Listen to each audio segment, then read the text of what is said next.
Yes, we are on our way again. Planning to leave at 5, 10 minutes past 5. Finally, for once, a little bit on time. Yeah, I just left my street. Let's go!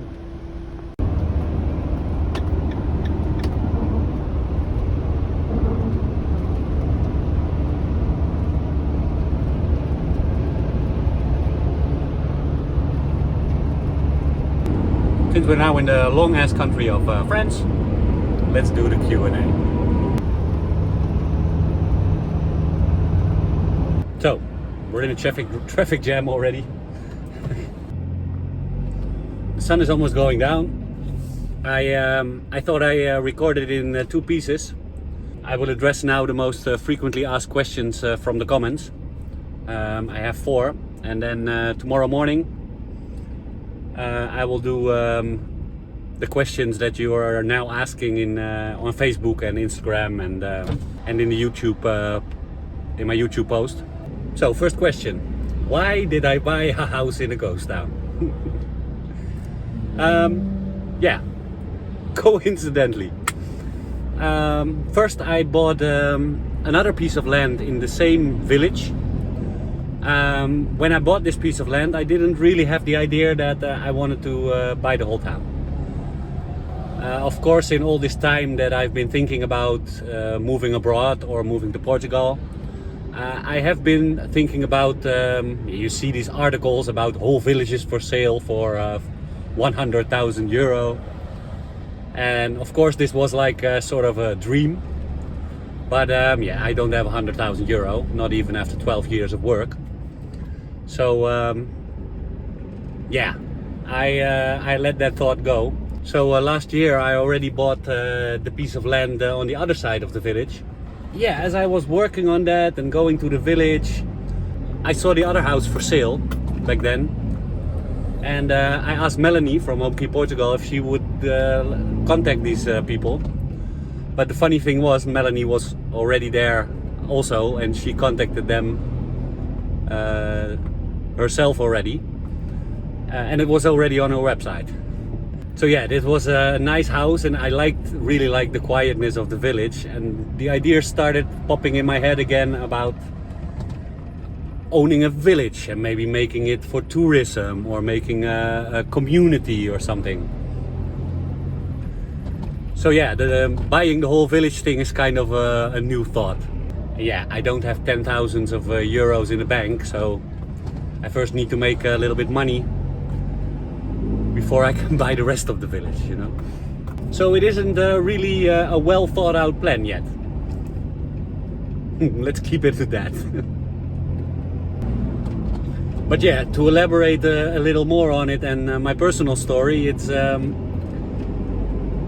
about 10 years I've already, maybe 12 years, I've already been thinking about living abroad. Yeah, but this was never really serious, but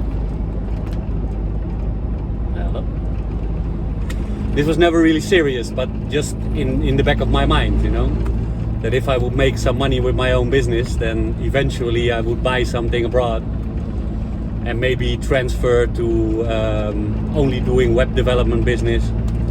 And yeah, but about 6 years ago, friends of mine invited me to come to Portugal, to a very small village where they go every year. One of the guys' mother comes from there, and yeah, I joined them for the last couple of years, and yeah, went to Portugal for once or twice a year. And yeah, back in 2017, I think, I went already with Melanie to view over 3 kilometer volgt de 2 linkerrijstroken om afrit 11 te nemen naar de N356 and then I was still thinking about building my own house. But yeah, due to regulations in Portugal, it's much easier to fix an existing house with a habitation license than to start the whole process from the beginning. So I thought I'd first buy something to renovate. So question number 2, where did all the people go? How did it become a ghost town? Yeah, this is really a question that I get a lot in the comments, and I thought I'd address this in a video. Yeah, so if you look at the central region of Portugal, wait a minute. So if you look at the central region of Portugal where I'm at, and this goes for, yeah, I have friends in the north of Portugal and it's the same story. Volg de 2 linkerrijstroken om afrit 11 te nemen naar de N356 richting A1 Lille. 40 years ago, 30 years ago, maybe longer, I don't know. People already started to work abroad because the farming business in Portugal was not so booming. They decided to go to France or go to Switzerland or to other countries to find work. And then the wives would mostly stay behind and the men would go work there. And then come during the holidays to the home. And from this moment on, already the young people, they already also noticed that this is not the farm life there didn't have so much potential, let's say. So yeah, the young people, they started moving already to the bigger cities and also abroad, because I know in Holland, where I have Portuguese friends, they came maybe 10 years, 12 years ago, they came already to Holland to work. And these were like 20, 25-year-olds.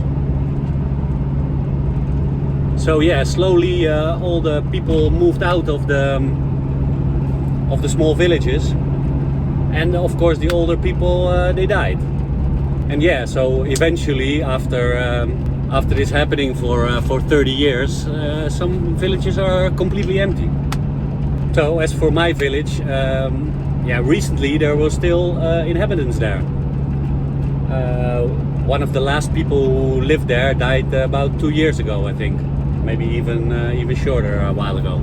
And still some people come there for their holidays, and like Paulo, maybe to take care of the garden and some chickens.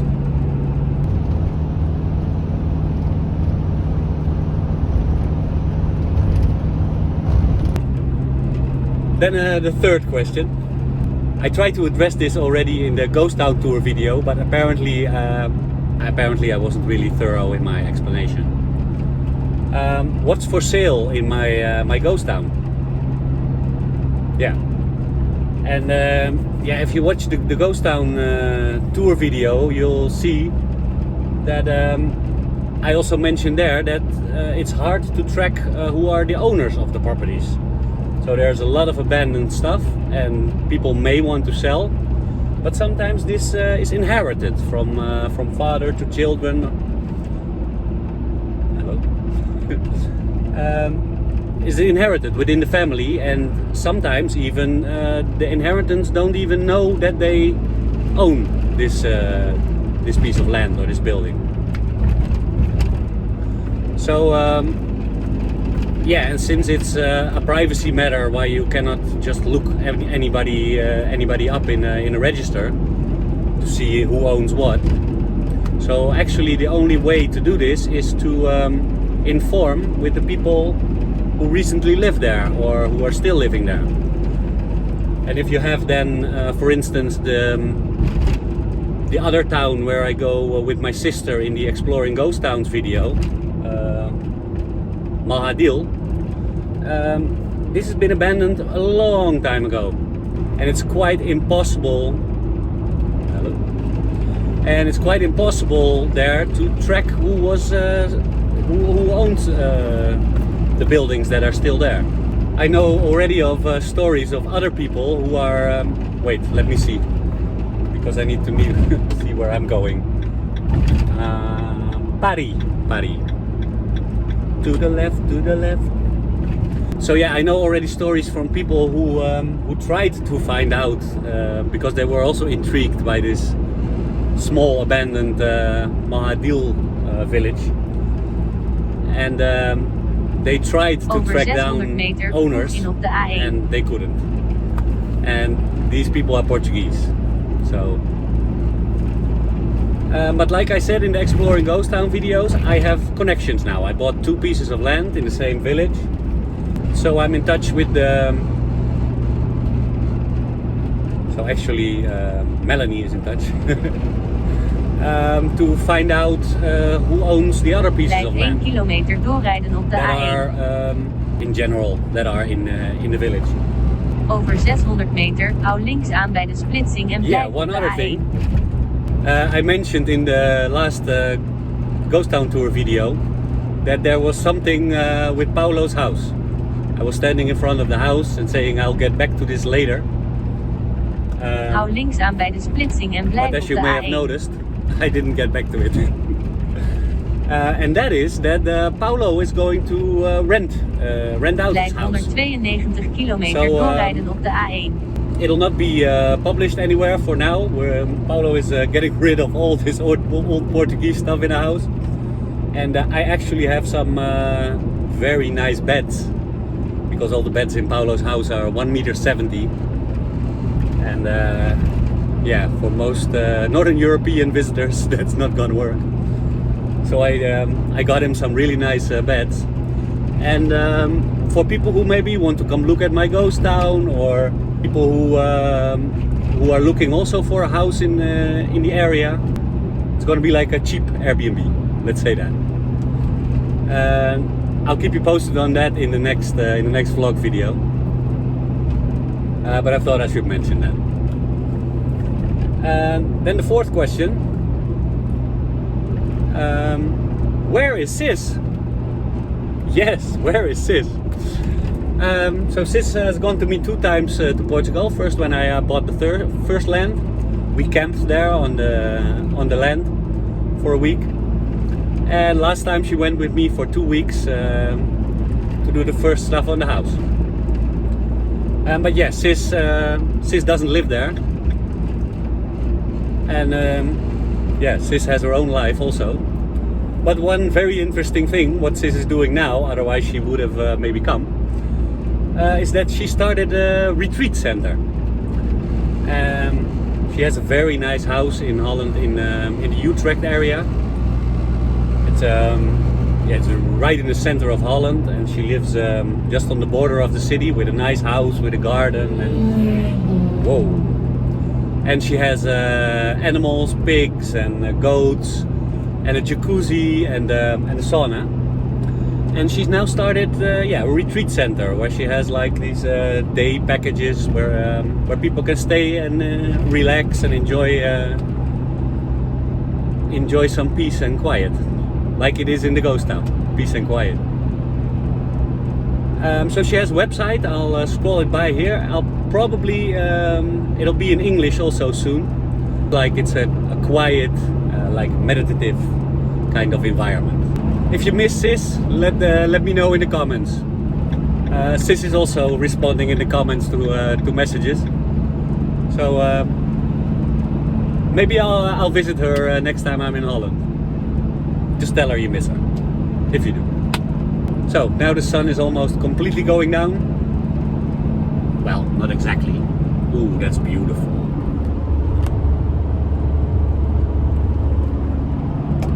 Did you still get that? I'm gonna do some more driving. Another 5 hours or so. And yeah, when I'm at my place to sleep, I sleep in the back here. When I stopped, I'll go through all the comments on Insta and Facebook and on YouTube and see what other questions there are. And I'll address them in the morning when we're driving into Spain. Why are people flashing their lights at me? Because I'm recording a video in the car? Could be. See you in the morning for part 2 of the Q&A.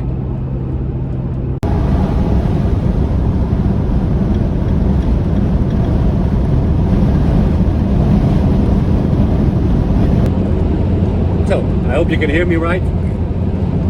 Sorry for the shaking image. Spanish roads are not like the French roads. One of the small things that is good in France, except the croissants and the sunshine.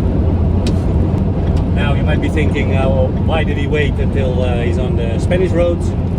That was mainly because I needed 4 cups of coffee first to wake up. It's number 5.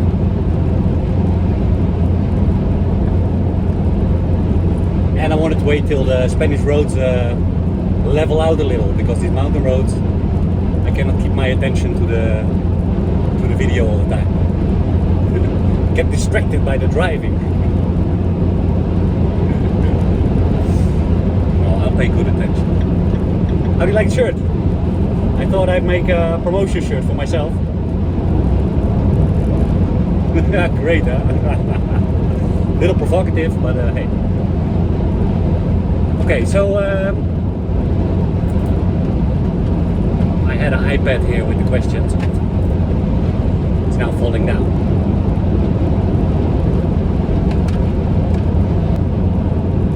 Okay, so a lot of questions. Let me get comfy here.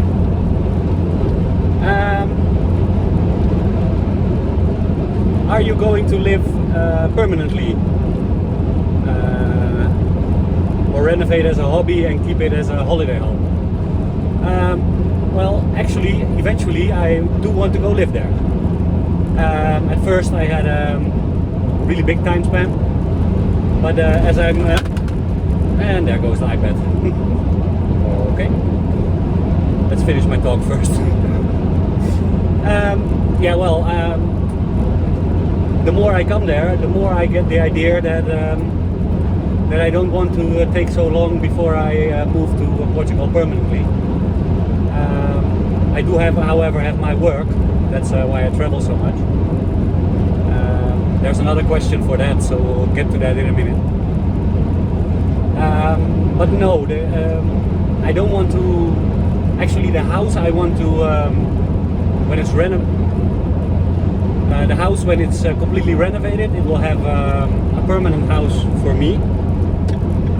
Maybe I won't live there directly permanently, and it will have 2 Airbnbs, like a bed and breakfast, like small rooms with a shower and small pantry to make some coffee, and that will be 2 rooms in the house. I still need to do the video on what is the plans with the house, and I'll elaborate on it in that video. So yeah, maybe for the first year it is a little bit like a holiday home, but yeah, I only come there to work on the house, so it's not really a holiday, although I have time to relax it.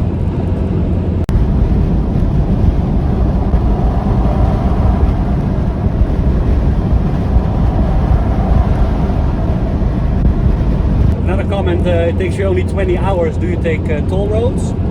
I'll combine that with another question that I read, if I ever go off the beaten track. I love to go off the beaten track. No, I take toll roads because I want to get to Portugal as fast as possible.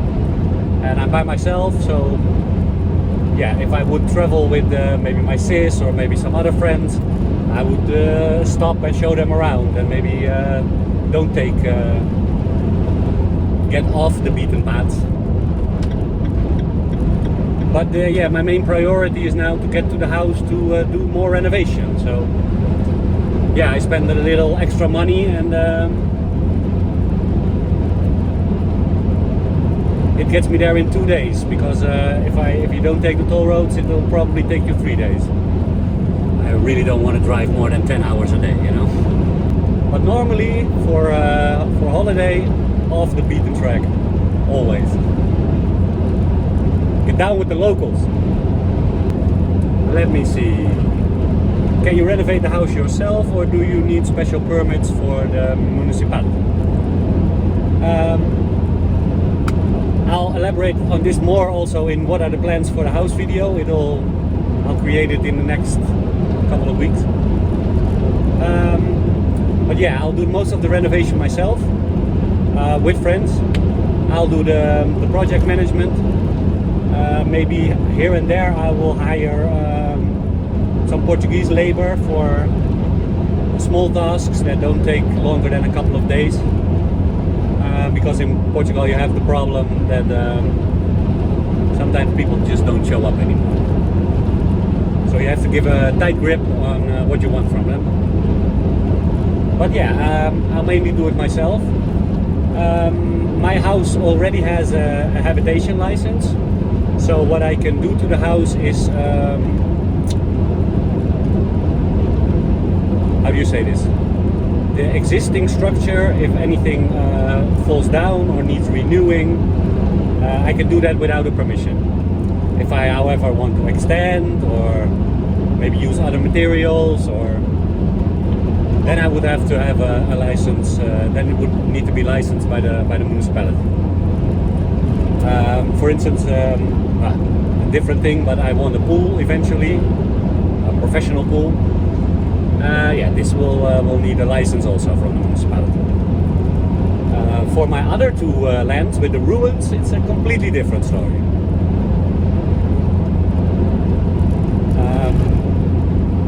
We'll get to that video someday. First we're gonna do the normal house. Let me see, did I answer that question correctly? Yeah, so more on that in the plans for the house video. How are things with flooding in the Netherlands? Yeah, we had some floods last week. Luckily not in my area, mainly in the south of the Netherlands. Due to a lot of rainfall. Also in Belgium and in Germany there was a lot of problems. Yeah, it's slowly the water is clearing out again. Yeah, a lot of damage. Nothing like 1953, however, in Holland. Are you planning to move full time when renovations are complete? Yeah, I answered that already. The other question, is SIS moving also? Yeah, SIS wants to move, but SIS has obligations still in the Netherlands. Yeah, but eventually probably SIS is one of the persons who will definitely move there. Probably also my mom. SIS really enjoys it in Portugal. What food do you eat? Are your Dutch favorites available in Portugal? No. Yeah, well, I like pancakes a lot. I don't really enjoy the Dutch kitchen. It's mostly French kitchen, potatoes, vegetables, and meat. And yeah, we have some extra dishes with the mashed potatoes and pancakes. Holland pancakes are also famous. Pancakes I can make everywhere, but I need a flour and eggs. So yeah, that's available. But for instance,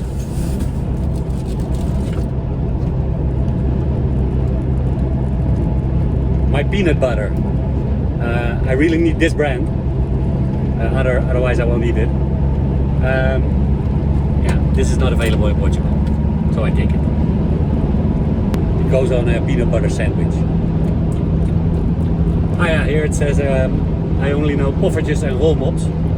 Poffertjes are also really nice, like a small fluffy pancake. Let me see, my question would be how much are homes, how much, yeah, so questions about the house prices. Well, the best thing you can do is look on the HomeKey Portugal website.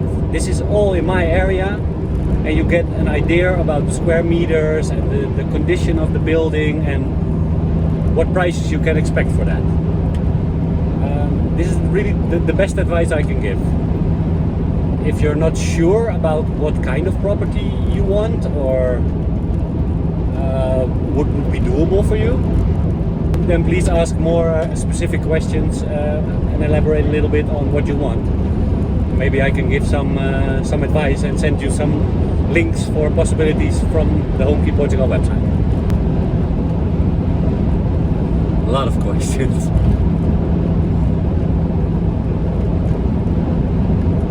I think it's dangerous while you drive and make a video, more of a remark. I think it's not really different than talking to somebody who's sitting next to you. I'm talking to a camera, and even the camera is straightforward, so I don't see an issue. Otherwise I wouldn't do this. Are you married and what's your nationality?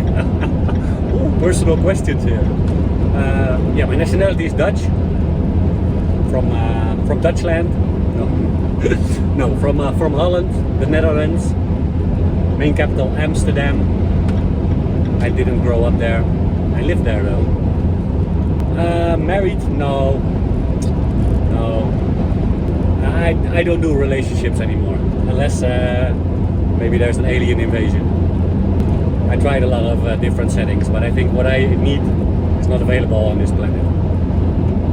So that were the questions from the YouTube post I said yesterday. I also had a post on Instagram. That's just everybody wishing me a safe journey. Thanks, all my friends. As you see, it's going fine. Knock on wood. Yeah, there was, however, one small elaboration. You just took a trip a couple of weeks ago. You cannot work remotely with your profession. Yeah, so let's elaborate on my work a little. I told you already yesterday, in the beginning of this video, that yeah, I do a web development business, but that's only half of my business. The other half is IT support, so fixing computers, installing printers, and stuff like that.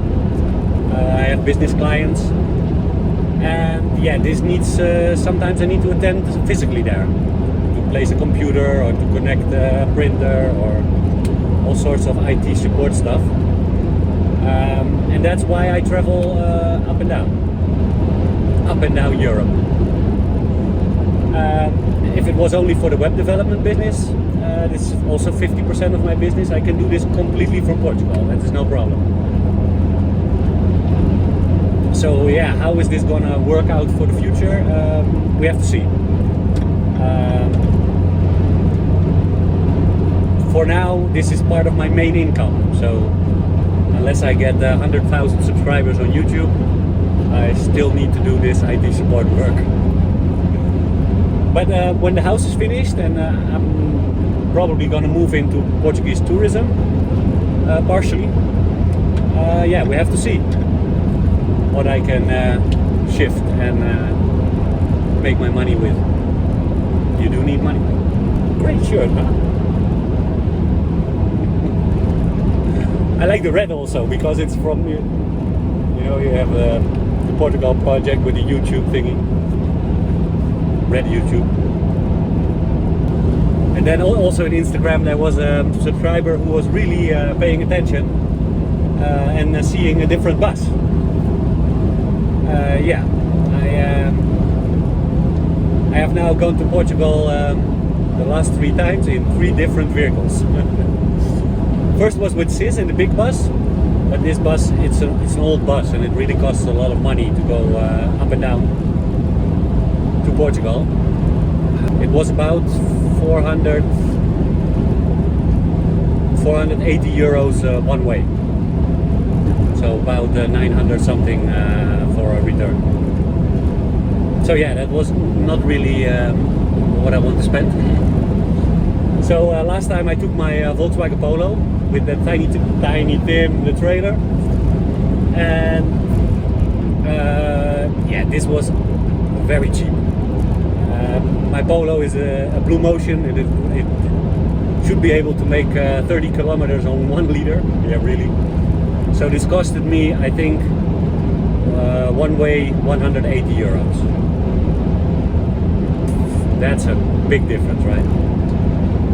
So this is a new bus, a newer bus than the other one, and this is probably somewhere in between. It's definitely not as cheap as my Polo, and it's definitely not as expensive as the other bus. So yeah, I think I can go round trip maybe for 550. Okay, then I have some more questions on my Facebook, the Portugal Project Facebook page. If you haven't checked it out yet, check it out. Yeah, there also came some questions, of course. Let me see. The first remark was from a pure, he must be a pure Portuguese. I first read, I'm in the bar for 20 hours. I'm in the car for 20 hours. He must be a real Portuguese, because Portuguese, they create bars everywhere. Second question, best and worst experience. The whole experience is like the best experience of my life. Yeah, that's why I'm smiling all the time, you know.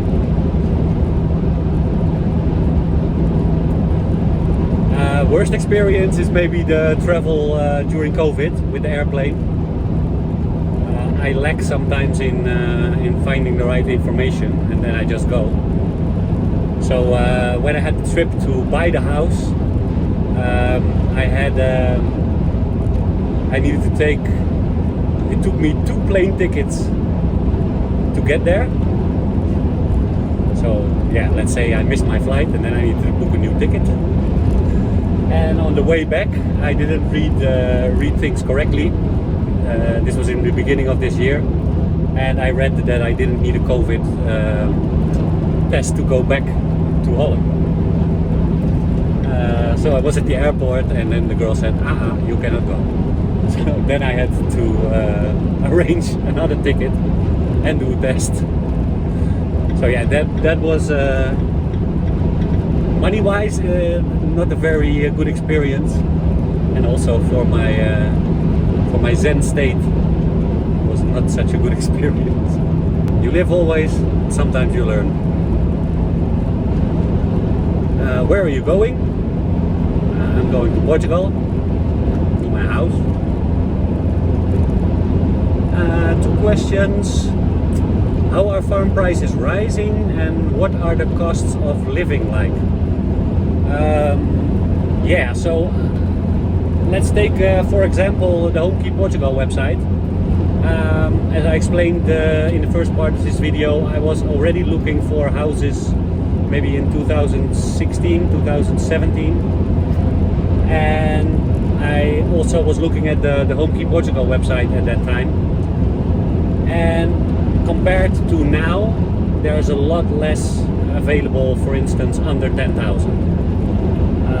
I think especially the cheaper properties, they've gone up in price a lot, because yeah, the people starting to know that this is really peanuts for people coming from other parts of the world actually, and 4,000 for something could just as well be 8,000 for something.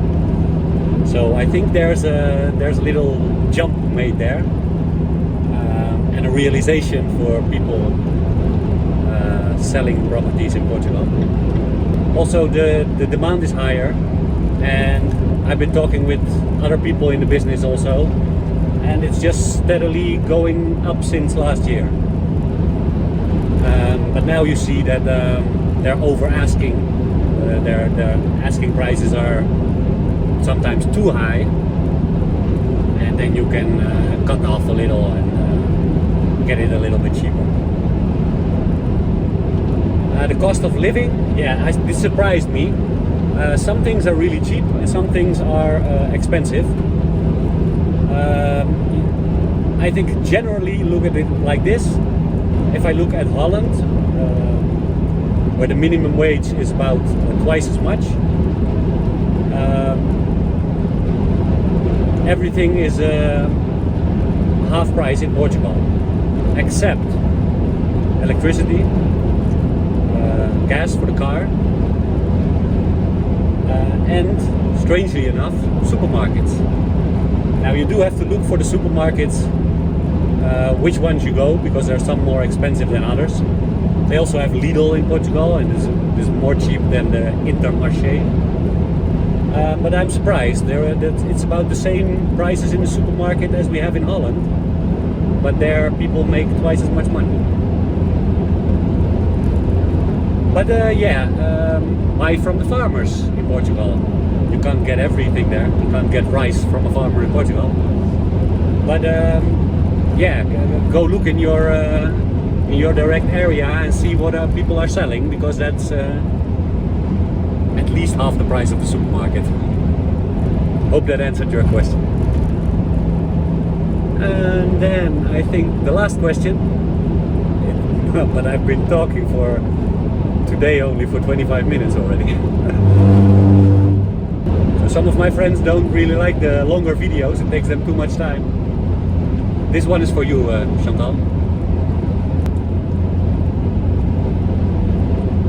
No, this was actually the last question, because the other question was about getting off the beaten track. So I hope you enjoyed this car Q&A. I have one last question to myself.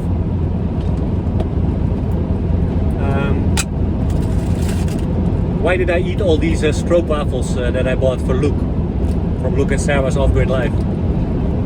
I bought him a nice can with some stroopwafels, but I ate them all. There's 3 left. 2 for Luke and 1 for Sarah, I think.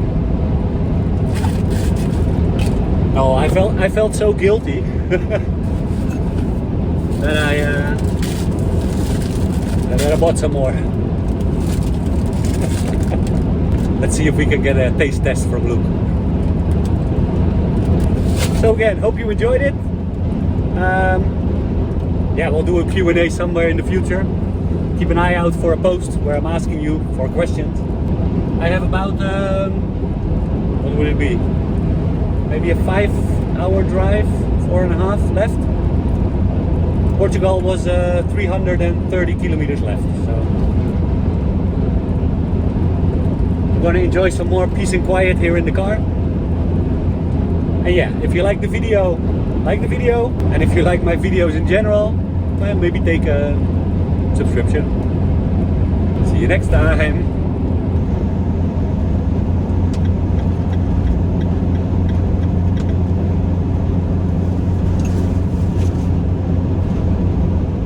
Thank you for watching another video of the Portugal project. If you want to follow the Portugal project more closely, you can also add it on Facebook. Or add me on my personal account on Facebook or Instagram. See you next time at the Portugal project.